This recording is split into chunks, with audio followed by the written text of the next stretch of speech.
ਇੱਕ ਵਾਰ ਫਿਰ ਸਵਾਗਤ ਹੈ ਬ੍ਰੌਡਵੇ ਸਟੱਡੀ ਵੀਜ਼ਾ ਟਿਪਸ ਦੇ ਵਿੱਚ। ਅੱਜ ਅਸੀਂ ਗੱਲ ਕਰਾਂਗੇ ਸਿੰਗਾਪੁਰ ਦੀ, ਸਪੈਸ਼ਲੀ ਉਹ ਸਟੂਡੈਂਟਸ ਦੇ ਬਾਰੇ ਜਿਨ੍ਹਾਂ ਨੇ ਕਿਸੇ ਵਜ੍ਹਾ ਕਰਕੇ ਆਇਲਸ ਕੰਪਲੀਟ ਨਹੀਂ ਕਰ ਸਕੇ ਜਾਂ ਫੰਡਸ ਦਾ ਕੋਈ ਇਸ਼ੂ ਹੈ ਜਾਂ ਕਿਸੇ ਹੋਰ ਤਰੀਕੇ ਦਾ ਇਸ਼ੂ ਹੈ। ਸਿੰਗਾਪੁਰ ਕਿਸ ਤਰੀਕੇ ਨਾਲ ਉਹਨਾਂ ਵਾਸਤੇ ਰੈਲੇਵੈਂਟ ਹੋ ਸਕਦਾ ਹੈ। ਸਾਡੇ ਨਾਲ ਗੱਲਬਾਤ ਕਰਨ ਲਈ ਮੌਜੂਦ ਨੇ Amarjit Singh Kanwar, managing director Broadway. ਸਵਾਗਤ ਹੈ Kanwar Sahib. Thank you Deepak ji. Programme ਦੇਖ ਰਹੇ ਸਾਰੇ ਦੋਸਤਾਂ ਨੂੰ ਮੇਰੇ ਵੱਲੋਂ ਸਤਿ ਸ਼੍ਰੀ ਅਕਾਲ ਜੀ। ਕੰਵਰ ਸਾਹਿਬ, ਜੇ ਗੱਲ ਕਰੀਏ ਸਿੰਗਾਪੁਰ ਦੀ, ਕਿਵੇਂ ਫੈਸਿਲੀਟੇਟ ਕਰ ਸਕਦਾ ਸਟੂਡੈਂਟਸ ਨੂੰ, ਕਿਹੜੇ ਸਟੂਡੈਂਟਸ ਨੂੰ ਬੈਨੀਫਿਟ ਹੋ ਸਕਦਾ ਸਿੰਗਾਪੁਰ ਦਾ? ਦੇਖੋ ਦੀਪਕ ਜੀ, ਜਿਹੜਾ ਸਿੰਗਾਪੁਰ ਹੈ basically this is for those students ਜਿਨ੍ਹਾਂ ਦਾ ਗੈਪ ਜ਼ਿਆਦਾ ਹੋ ਚੁੱਕਾ ਹੈ, ਮਤਲਬ 4 ਸਾਲ 5 ਸਾਲ 6 ਸਾਲ 7 ਸਾਲ ਦਾ ਗੈਪ ਜਾ ਚੁੱਕੇ ਹੈ, ਤੁਹਾਡੇ ਐਜੂਕੇਸ਼ਨ ਛੱਡੇ ਨੂੰ ਇੱਕ ਟਾਈਮ ਹੋ ਚੁੱਕਾ ਹੈ। ਦੈਨ ਇੰਗਲਿਸ਼ ਦੇ ਪੱਖੋਂ ਤੁਸੀਂ ਆਪਣੇ ਆਪ ਨੂੰ ਕਮਜ਼ੋਰ ਫੀਲ ਕਰਦੇ ਆ ਜਾਂ ਵੀਕ ਫੀਲ ਕਰਦੇ ਆ ਜਾਂ ਤੁਹਾਨੂੰ ਲੱਗਦਾ ਹੈ ਕਿ ਤੁਸੀਂ ਆਇਲਸ ਵਗੈਰਾ ਨਹੀਂ ਕਰ ਸਕਦੇ, ਜਾਂ ਫਿਰ ਆਪਣੇ ਕੋਲ ਫਾਈਨਾਂਸ ਦੀ ਵੀ ਪ੍ਰੋਬਲਮ ਹੈ, ਆਪਾਂ ਜ਼ਿਆਦਾ ਪੈਸਾ ਨਹੀਂ ਖਰਚਣਾ ਚਾਹੁੰਦੇ ਬਾਹਰ ਜਾਣ ਲਈ। ਸੋ ਇਹਨਾਂ ਤਿੰਨੋਂ ਸਿਨਾਰੀਓਜ਼ ਨੂੰ ਸਿੰਗਾਪੁਰ ਇੱਕ ਬੈਸਟ ਸੋਲਿਊਸ਼ਨ ਦੀ ਤਰ੍ਹਾਂ ਨਿਕਲਦਾ। ਸੋ ਆਪਾਂ ਗੈਪ ਦੀ ਗੱਲ ਕਰੀਏ ਤਾਂ 5 ਤੋਂ 7 ਸਾਲ ਤੱਕ ਦੇ ਗੈਪ ਤੱਕ ਨੋ ਪ੍ਰੋਬਲਮ, ਸਿੰਗਾਪੁਰ ਦੇ ਵਿੱਚ 100% ਟਾਈਪ ਵੀਜ਼ਾ ਆਉਂਦੇ ਆ, ਕੋਈ ਇਸ਼ੂ ਨਹੀਂ ਹੁੰਦਾ। ਉਹਨਾਂ ਬੱਚਿਆਂ ਲਈ ਖਾਸ ਕਰਕੇ ਜਿਹੜੇ ਪੜ੍ਹਾਈ ਨਾਲ ਦੁਬਾਰਾ ਜੁੜਨਾ ਚਾਹੁੰਦੇ ਆ, ਜਿਹੜੇ ਕਿਤੇ ਨਾ ਕਿਤੇ ਆਪਣਾ ਭਵਿੱਖ ਜਿਹੜਾ ਉਹ ਖਰਾਬ ਕਰ ਚੁੱਕੇ ਆ ਜਾਂ ਆਪਣੀ ਕਿਸੇ ਮਜਬੂਰੀ ਕਾਰਨ ਉਹ ਆਪਣੀ ਐਜੂਕੇਸ਼ਨ ਕੰਟੀਨਿਊ ਨਹੀਂ ਕਰ ਸਕੇ, ਸੋ ਉਹ ਆਪਣੇ ਆਪ ਨੂੰ ਦੁਬਾਰਾ ਇਸ ਸਰਕਲ 'ਚ ਐਡ ਕਰ ਸਕਦੇ ਆ, ਬਿਕੋਜ਼ ਕੈਨੇਡਾ ਆਸਟ੍ਰੇਲੀਆ ਉਹਨਾਂ ਨੂੰ ਡਾਇਰੈਕਟਲੀ ਇਨਰੋਲ ਨਹੀਂ ਕਰੇਗਾ। ਜਾਂ ਕਿਤੇ ਨਾ ਕਿਤੇ ਤੁਸੀਂ ਇਹਨੂੰ ਪਾਥਵੇ ਪ੍ਰੋਗਰਾਮਸ ਦੇ ਤੌਰ 'ਤੇ ਵੀ ਸਿੰਗਾਪੁਰ ਨੂੰ ਯੂਜ਼ ਕਰ ਸਕਦੇ ਹੋ। ਪਾਥਵੇ ਪ੍ਰੋਗਰਾਮਸ ਬੇਸਿਕਲੀ ਉਹਨਾਂ ਬੱਚਿਆਂ ਲਈ ਜਿਨ੍ਹਾਂ ਕੋਲ 2-3 ਸਾਲ ਦਾ ਗੈਪ ਹੋ ਗਿਆ ਜਾਂ ਉਹਨਾਂ ਕੋਲੋਂ ਸਰਟਨ ਲੈਵਲ ਆਫ ਆਇਲਸ ਜਿਹੜਾ ਉਹ ਅਚੀਵ ਨਹੀਂ ਹੁੰਦਾ। ਮੰਨ ਲਓ ਕਿ ਆਸਟ੍ਰੇਲੀਆ ਜਾਣ ਲਈ ਆਪਾਂ ਨੂੰ 6 ਚਾਹੀਦੇ ਆ, 2-3 'ਚ ਇੱਕ ਅੱਧੇ 'ਚ 5.5 ਚੱਲਦਾ, ਆਪਣਾ ਪੋਸੀਬਲ ਨਹੀਂ ਹੋ ਰਿਹਾ, ਆਪਾਂ 5 5.5 ਬੈਂਡ ਵਾਲੇ ਚੱਕਰ 'ਚ ਫਸੇ ਹੋਏ ਹਾਂ, ਉੱਥੋਂ ਨਿਕਲ ਨਹੀਂ ਪਾ ਰਹੇ। ਸੋ ਇਹਨਾਂ ਸਿਚੁਏਸ਼ਨ ਦੇ ਵਿੱਚ ਦੇਅਰ ਇਜ਼ ਆਪਸ਼ਨ ਕਿ ਤੁਸੀਂ ਸਿੰਗਾਪੁਰ ਜਾ ਕੇ ਪੜ੍ਹੋ ਐਜ਼ ਅ ਸਟੂਡੈਂਟ, ਐਂਡ ਉੱਥੋਂ ਬਾਅਦ 'ਚ ਤੁਸੀਂ ਟਰਾਂਸਫਰ ਲੈ ਸਕਦੇ ਹੋ ਆਸਟ੍ਰੇਲੀਅਨ ਇੰਸਟੀਚਿਊਟਸ ਦੇ ਵਿੱਚ, ਕੈਨੇਡੀਅਨ ਇੰਸਟੀਚਿਊਟਸ ਦੇ ਵਿੱਚ, ਜਿਹਦੇ ਵਿੱਚ ਆਸਟ੍ਰੇਲੀਆ ਦੀਆਂ 2 ਯੂਨੀਵਰਸਿਟੀਜ਼ ਵੀ ਨੇ, ਜੇਮਸ ਕੁੱਕ ਯੂਨੀਵਰਸਿਟੀ ਆ, ਕਰਟਨ ਯੂਨੀਵਰਸਿਟੀ ਆ, ਜਿਨ੍ਹਾਂ ਦੇ ਕੈਂਪਸ ਹੈਗੇ ਆ ਸਿੰਗਾਪੁਰ ਦੇ ਵਿੱਚ। ਸੋ ਤੁਸੀਂ ਉਹਨਾਂ ਕੈਂਪਸਿਸ 'ਤੇ ਵੀ ਜਾ ਸਕਦੇ ਆ 5 ਬੈਂਡ ਦੇ ਨਾਲ ਪੜ੍ਹਨ ਲਈ, ਔਰ ਸਾਲ ਇੱਕ ਉੱਥੋਂ ਪੜ੍ਹਾਈ ਕਰਕੇ ਤੁਸੀਂ ਆਪਣੀ ਫਰਦਰ ਜਿਹੜੀ ਡਿਗਰੀ ਹੈ ਉਹਨੂੰ ਆਸਟ੍ਰੇਲੀਆ 'ਚ ਜਾ ਕੇ ਵੀ ਕੰਟੀਨਿਊ ਕਰ ਸਕਦੇ ਹੋ। ਸੋ ਬਹੁਤ ਤਰੀਕੇ ਨਾਲ ਸਿੰਗਾਪੁਰ ਤੁਹਾਨੂੰ ਬੈਨੀਫਿਟ ਕਰਦਾ। ਤੁਸੀਂ ਡਾਇਰੈਕਟਲੀ ਸਿੰਗਾਪੁਰ ਜਾ ਕੇ ਪੜ੍ਹਨਾ ਚਾਹੁੰਦੇ ਹੋ, 6+6 ਦੇ ਪ੍ਰੋਗਰਾਮ ਹੁੰਦੇ ਨੇ ਜਾਂ ਇੱਦਾਂ ਹੀ 9+6 ਦੇ ਹੁੰਦੇ ਨੇ। ਪਲੱਸ ਮੀਨਸ ਕਿ 6 ਮੰਥ ਸਟੱਡੀ ਹੋਏਗੀ, 6 ਮੰਥ ਦੀ ਇੰਟਰਨਸ਼ਿਪ ਹੁੰਦੀ ਹੈ, ਬਿਕੋਜ਼ ਸਿੰਗਾਪੁਰ ਇੱਕ ਹੋਟਲ ਇੰਡਸਟਰੀ ਜਾਂ ਟੂਰਿਜ਼ਮ ਨੂੰ ਕਹਿ ਕੇ ਆਪਾਂ ਲੈ ਲਈਏ ਵੀ ਜ਼ਿਆਦਾ ਫੇਮਸ ਹੈ। ਸੋ ਟੂਰਿਜ਼ਮ ਰਿਲੇਟਡ ਜ਼ਿਆਦਾਤਰ ਕੋਰਸਿਸ ਉੱਥੇ ਆਪਾਂ ਨੂੰ ਮਿਲਦੇ ਆ, ਔਰ ਉਹਨਾਂ ਦਾ ਜ਼ਿਆਦਾ ਭਵਿੱਖ ਹੈ। ਮੇਰੇ ਖਿਆਲ ਨਾਲ ਉਹੀ ਤੁਹਾਨੂੰ ਕਰਨੇ ਚਾਹੀਦੇ ਆ, ਬਿਕੋਜ਼ ਉਹਨੂੰ ਹੀ ਲੈ ਕੇ ਤੁਸੀਂ ਸੋਚ ਸਕੋਗੇ ਕਿ ਅੱਗੇ ਕੁਛ ਨਾ ਕੁਛ ਸ਼ਾਇਦ ਸਿੰਗਾਪੁਰ 'ਚ ਵੀ ਸੋਲਿਊਸ਼ਨ ਨਿਕਲ ਸਕੇ। ਸੋ 6 ਮੰਥ ਕਲਾਸਰੂਮ ਸਟੱਡੀਜ਼ ਹੁੰਦੀਆਂ ਨੇ, ਔਰ 6 ਮੰਥ ਤੁਹਾਡੀ ਬਕਾਇਦਾ ਕਾਲਜ ਇੰਟਰਨਸ਼ਿਪ ਲਗਾਉਂਦਾ ਹੈ ਕਿਸੇ ਨਾ ਕਿਸੇ ਇੰਸਟੀਚਿਊਟ ਦੇ ਵਿੱਚ, ਕੰਪਨੀ ਦੇ ਵਿੱਚ ਜਾਂ ਰੈਸਟੋਰੈਂਟ ਜਾਂ ਹੋਟਲ ਦੇ ਵਿੱਚ।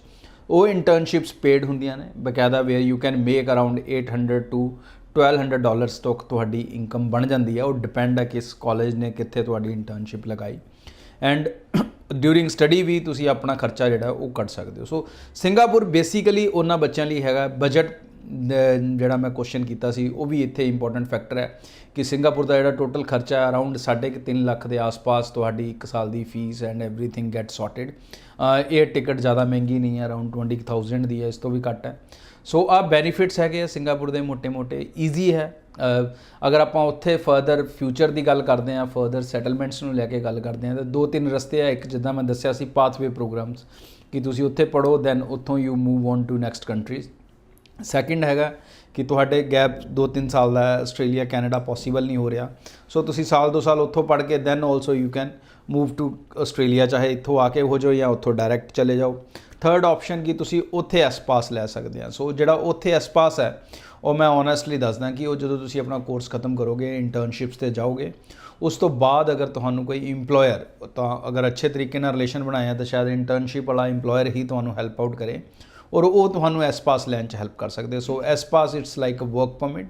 ਅਗਰ ਉਹ ਮਿਲ ਜਾਂਦਾ ਤਾਂ ਫਿਰ ਤੁਸੀਂ ਹੋਰ ਵੀ ਉੱਥੇ ਜਿੰਨਾ ਚਿਰ ਚਾਹੋ ਕੰਮ ਵੀ ਕਰ ਸਕਦੇ ਆ। 4-5 ਸਾਲ ਦਾ ਐਸ ਪਾਸ ਤੋਂ ਬਾਅਦ ਤੁਸੀਂ ਉੱਥੇ ਸੈਟਲਮੈਂਟ ਵੀ ਲੈ ਸਕਦੇ ਆ। So Singapore in a way it give you a great options ਕਿ ਤੁਸੀਂ ਆਪਣਾ ਉੱਥੇ ਫਿਊਚਰ ਐਕਸਪਲੋਰ ਕਰ ਸਕਦੇ ਆ। ਉਹਨੂੰ ਅੰਡਰ ਐਸਟੀਮੇਟ ਕਰਕੇ ਨਾ ਚੱਲੋ। ਸਿੰਗਾਪੁਰ ਸਭ ਤੋਂ ਸਟਰੋਂਗੈਸਟ ਪਾਸਪੋਰਟ ਹੋਲਡਿੰਗ ਕੰਟਰੀ ਹੈ, ਮਤਲਬ ਜਿਹੜਾ ਸਿੰਗਾਪੁਰ ਦਾ ਪਾਸਪੋਰਟ ਹੈ ਉਹ ਸਭ ਤੋਂ ਸਟਰੋਂਗ ਗਿਣਿਆ ਜਾਂਦਾ ਹੈ ਵਰਲਡ ਦੇ ਵਿੱਚ। ਅਰਾਊਂਡ 182 ਕੰਟਰੀਆਂ ਦੇ ਵਿੱਚ ਤੁਸੀਂ ਵਿਦਆਊਟ ਵੀਜ਼ਾ ट्रैवल कर सकते हैं अगर तुहाडे कोल सिंगापोरियन पासपोर्ट है। सो बहुत सारे बेनीफिट है इटसैल्फ सिंगापुर रहन दे। अगर सिंगापुर नूं कोई माड़ी कंट्री गिणदा है, कोई गरीब कंट्री गिणदा है, तो आई थिंक कि उहदे वहम है, बिकॉज यदि डॉलर वैल्यू देखोगे तो तुसी इक्वलेंट टू कैनेडा है। बट वो है भी घर दे जोगी जोगड़े बाहरले जोगी सिद्ध भी आपां नूं कैनेडा जिहड़ा दूर है वो सही लगदा, आस्ट्रेलिया सही लगदा हैगे भी सो सही, नो डाउट। आपां नूं लगदा शायद सिंगापुर उत्थे नहीं है, बट सिंगापुर भी उन्ना ही वड्डा है, उन्ना ही नॉट वड्डा in size but in regards of economic establishment जिहड़ी है वो ज़्यादा है। फ्यूचर प्रोस्पैक्टिव्स के पॉइंट ऑफ व्यू तो गल करते हैं तो अपॉर्चुनिटीज़ की कोई कमी नहीं गी। हर तरीके नाल तुसी सिंगापुर नूं यूटिलाइज़ कर सकते हैं, whether you study there and move on to some other place और whether you looking to have a future over there. So तुसी किस मकसद नाल जाना चाहते हैं दैट डिपेंड्स। कॉस्ट इफैक्टिव है अज की डेट के अराउंड 3.5-4 लाख मैक्सीमम लगता है एक अच्छे कॉलेज जाता है। यूनीवर्सिटी का थोड़ा वध लग सकता है। सो किस तरीके की तुसी एजुकेशन लेना चाहते हैं, किदां दी पढ़ाई करना चाहते हैं, वो डिपेंड करता है। क्वालिफिकेशन की जी रिक्वायरमेंट है पर्टिकुलरली आपां गल करिए तो वो सिर्फ 10th पास बच्चा भी इत्थों प्रोसीड कर सकता है। बट हाँ इत्थों अगर उन्हें अगे प्रोसीड करना चाहता है कैनेडा आस्ट्रेलिया कल नूं तो डेफिनेटली उन्होंने अप टू +2 लैवल तक का कोर्स उत्ते कंप्लीट करना पेगा। बट हाँ इत्थों सिंगापुर जाने लई 10th is the minimum qualification. IELTS की ये किसी तरह की लोड़ नहीं गी, परसेंटेज बहुत ज़्यादा मैटर नहीं करता। सो हर पासों तुसी अगर देखोगे सिंगापुर उन्होंने बच्चों लिए पर्टिकुलरली मैं इस लिए कह रहा उन्होंने बच्चों लिए जिहड़े किते ना किते 5-7 साल का अपनी 4 साल का 3 साल का गैप लगा चुके अपनी एजुकेशन दे विच, आयल्स च वीक फील करते हैं या इंग्लिश च वीक फील करते हैं। सो उन्हां लई एक बहुत अच्छा हॉरिजन हो सकता है सिंगापुर। जी कंवर साहब, ਜਿਹੜੇ ਸਟੂਡੈਂਟ ਸਿੰਗਾਪੁਰ ਨੂੰ ਹੀ ਡੈਸਟੀਨੇਸ਼ਨ ਇੱਕ ਪਾਥ ਨਹੀਂ ਮੰਨ ਕੇ ਚੱਲ ਰਹੇ ਉਹਨਾਂ ਵਾਸਤੇ ਤੁਸੀਂ ਕੀ ਸੁਜੈਸਟ ਕਰੋਗੇ? ਇੱਕ ਤਾਂ ਇਨਕਮ ਉਹਨਾਂ ਨੂੰ ਸਟੱਡੀ ਦੇ ਦੌਰਾਨ ਕਿੰਨੀ ਕੁ ਐਕਸਪੈਕਟ ਕਰ ਸਕਦੇ ਨੇ, ਤੇ ਸਟੱਡੀ ਤੋਂ ਬਾਅਦ ਜੇ ਪੀਆਰ ਦੀ ਗੱਲ ਕਰੀਏ ਤਾਂ ਕੀ ਸਕੋਪ ਹੁੰਦਾ? देखो सिंगापुर च आपां गल करिए तो अगर ग्रैजुएट बच्चे की गल करा तो थोड़ा उन्होंने एस पास मिलने च ज़्यादा आसानी हो सकती है। इंप्लॉयर जल्दी उन्होंने स्पॉन्सर कर सकता है बिकॉज ऑलरेडी जो ग्रैजुएट है वो मैच्योर्ड भी काफ़ी होंगे।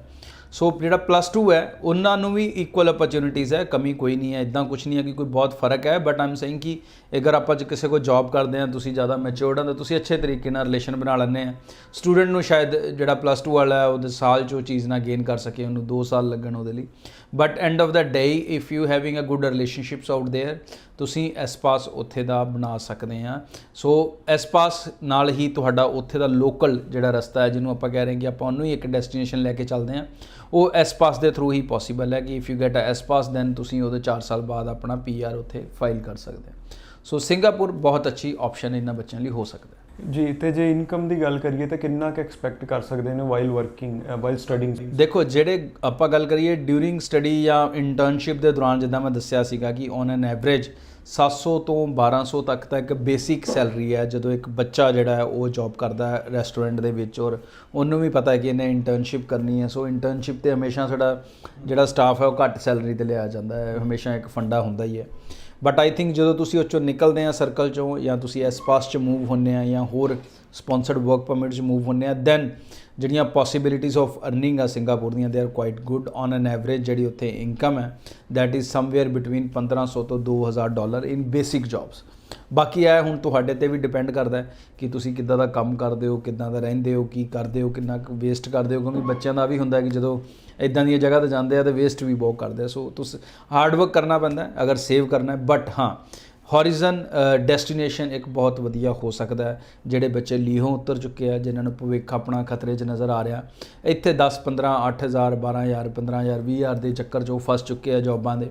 सो उस चक्कर चो तुसी निकलना चाहते हैं तो डेफिनेटली एक बहुत ही बजटेड कॉस्ट 3.5-4 लाख रुपए एक बहुत अच्छे डेस्टिनेशन पर जा सकते हैं जिथे तुसी जाके एक अच्छी इनकम अपने लिए क्रिएट कर सकते हैं। सो कंवर साहब ਜਿਹੜੇ ਬੱਚੇ ਕੈਨੇਡਾ ਜਾਣਾ ਚਾਹੁੰਦੇ ਜਾਂ ਆਸਟ੍ਰੇਲੀਆ ਜਾਂ US ਜਾਣਾ ਚਾਹੁੰਦੇ ਪਰ ਆਇਲਸ ਨਹੀਂ ਕਲੀਅਰ ਹੋਇਆ ਤੇ ਸਾਲ 2 ਸਾਲ ਤੋਂ ਅਟੈਂਪਟ ਕਰ ਰਹੇ ਨੇ ਉਹਨਾਂ ਨੂੰ ਕੀ ਸੁਜੈਸਟ? ਦੇਖੋ ਜਿਹੜੇ ਬੱਚਿਆਂ ਦਾ ਤਾਂ ਇੱਥੇ ਆਇਲਸ ਘੱਟ ਹੈ ਸੋ ਬਾਰ-ਬਾਰ ਅਟੈਂਪਟ ਕਰਨ ਤੇ ਨਹੀਂ ਆ ਰਿਹਾ, ਅਗਰ ਉਹ ਸਿੰਗਾਪੁਰ ਜਾ ਕੇ ਪੜ੍ਹਦੇ ਆ ਦੀਪਕ ਜੀ ਤਾਂ ਹੁਣ ਉੱਥੇ ਜਾ ਕੇ ਆਇਲਸ ਕਿੱਦਾਂ ਠੀਕ ਹੁੰਦਾ? ਉੱਥੇ ਇਦਾਂ ਹੁੰਦਾ ਕਿ ਇਨਵਾਇਰਨਮੈਂਟ ਬੇਸਿਕਲੀ ਆਇਲਸ ਕਹਿ ਲਓ ਇਹ ਇੰਗਲਿਸ਼ ਦਾ ਇੱਕ ਟੈਸਟ ਹੈ, ਇੱਕ ਭਾਸ਼ਾ ਜਿਹੜੀ ਹੈ ਉਹ ਤਜਰਬੇ ਉਹਦੇ 'ਚ ਬਹੁਤ ਮੈਟਰ ਕਰਦਾ ਹੈ, ਪ੍ਰੈਕਟਿਸ ਬਹੁਤ ਮੈਟਰ ਕਰਦੀ ਹੈ। ਸੋ ਅਗਰ ਤੁਸੀਂ ਸਕੂਲ 'ਚ ਅੱਛੇ ਤਰੀਕੇ ਨਾਲ ਇੰਗਲਿਸ਼ ਪੜ੍ਹਦੇ ਰਹੇ ਤਾਂ ਤੁਸੀਂ ਇੱਥੇ ਸਕੋਰ ਲੈ ਲਓਗੇ।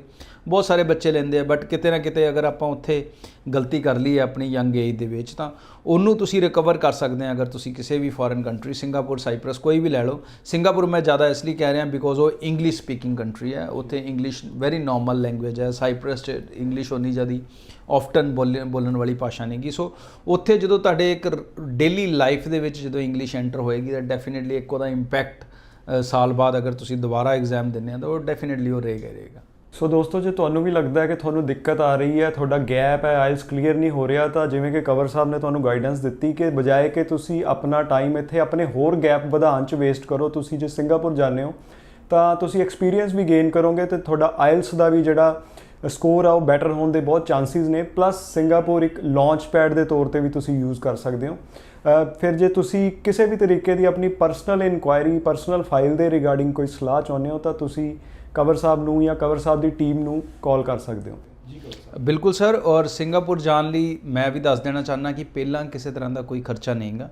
ਸੋ ਸਾਰੀ ਜਿਹੜੀ ਕਾਸਟ ਹੈ, ਜਿਹੜਾ ਖਰਚਾ ਹੈ, ਜਿਹੜੀ ਪੇਮੈਂਟ ਹੈ ਕਹਿ ਲਓ, ਉਹ ਸਾਰਾ ਕੁਝ ਆਫਟਰ ਵੀਜ਼ਾ ਹੈ। ਚਾਹੇ ਉਹ ਐਮਬੈਸੀ ਦੀ ਫੀਸ ਹੈ, ਚਾਹੇ ਉਹ ਕਾਲਜ ਦੀ ਫੀਸ ਹੈ ਜਾਂ ਕੋਈ ਹੋਰ ਖਰਚੇ ਹੈ, ਉਹ ਸਾਰੇ ਖਰਚੇ, ਇੰਸ਼ੋਰੈਂਸ ਵਗੈਰਾ, everything that is after successful getting a visa.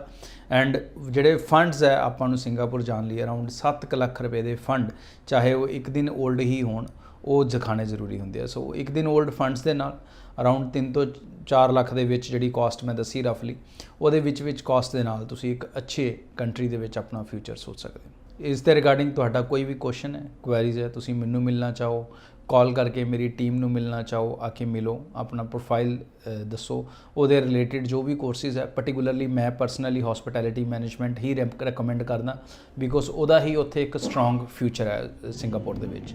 But rest it's up to your choice, ਤੁਸੀਂ ਕੀ ਪੜ੍ਹਨਾ ਚਾਹੁੰਦੇ ਹੋ। ਸੋ ਕੋਈ ਵੀ ਤੁਹਾਡਾ ਕੁਐਸਚਨ ਹੈ ਆ ਕੇ ਮਿਲੋ, ਨੋ ਪ੍ਰੋਬਲਮ। ਥੈਂਕ ਯੂ ਜੀ। ਸਤਿ ਸ਼੍ਰੀ ਅਕਾਲ।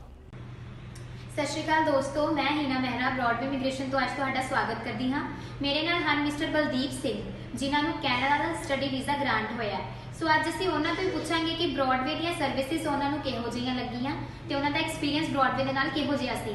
First of all very congratulation for you Baldeep. Thank you. ਹਾਂਜੀ, ਆਪਣਾ ਐਕਸਪੀਰੀਅੰਸ ਤੁਸੀਂ ਆਡੀਅנס ਨੂੰ ਦੱਸੋ ਕਿ ਕਿਹੋ ਜਿਹਾ ਲੱਗਾ। ਮੇਰਾ ਨਾਮ ਬਲਦੀਪ ਸਿੰਘ ਹੈ ਅਤੇ ਮੈਂ ਦਸੂਹੇ ਤੋਂ ਬਿਲੋਂਗ ਕਰਦਾ। ਮੇਰੀ ਫਾਈਲ ਬਹੁਤ ਹੀ ਜ਼ਿਆਦਾ ਵੀਕ ਸੀ ਕਿਉਂਕਿ ਮੇਰੇ ਮੈਥ ਤੋਂ 35 ਮਾਰਕਸ ਸੀ ਐਂਡ ਮੇਰੇ ਆਇਲਸ ਵਿੱਚੋਂ ਵੀ ਰਾਈਟਿੰਗ ਵਿੱਚੋਂ 5.5 ਸਕੋਰ ਸੀ, ਜਿਹਦੇ ਕਰਕੇ ਮੈਨੂੰ ਬਹੁਤ ਹੀ ਡਰ ਲੱਗ ਰਿਹਾ ਸੀ ਕਿ ਪਤਾ ਨਹੀਂ ਵੀਜ਼ਾ ਲੱਗੇਗਾ ਜਾਂ ਨਹੀਂ। ਪਰ ਬ੍ਰੌਡਵੇ ਵਾਲਿਆਂ ਨੇ ਮੇਰੀ ਫਾਈਲ ਇੰਨੀ ਅੱਛੀ ਤਿਆਰ ਕੀਤੀ ਜਿਸ ਕਰਕੇ ਮੈਨੂੰ 35 ਦਿਨਾਂ ਦੇ ਵਿੱਚ ਮੇਰਾ ਵੀਜ਼ਾ ਲੱਗ ਗਿਆ ਐਂਡ ਮੈਨੂੰ ਬਹੁਤ ਖੁਸ਼ੀ ਹੋ ਰਹੀ ਹੈ ਐਂਡ ਮੇਰੇ ਪੇਰੈਂਟਸ ਆਲਸੋ ਬਹੁਤ ਖੁਸ਼ ਨੇ ਇਸ ਵੀਜ਼ੇ ਦੇ ਕਰਕੇ। Thank you. ਹਾਂਜੀ ਦੋਸਤੋ, ਅਗਰ ਤੁਸੀਂ ਵੀ ਆਪਣਾ ਵੀਜ਼ਾ ਗ੍ਰਾਂਟ ਕਰਵਾਉਣਾ ਚਾਹੁੰਦੇ ਹੋ ਕਿਸੇ ਵੀ ਕੰਟਰੀ ਦਾ ਸਟੱਡੀ ਵੀਜ਼ਾ, ਤੇ ਤੁਸੀਂ ਕਾਲ ਕਰ ਸਕਦੇ ਹੋ 90238 90238। Thank you very much.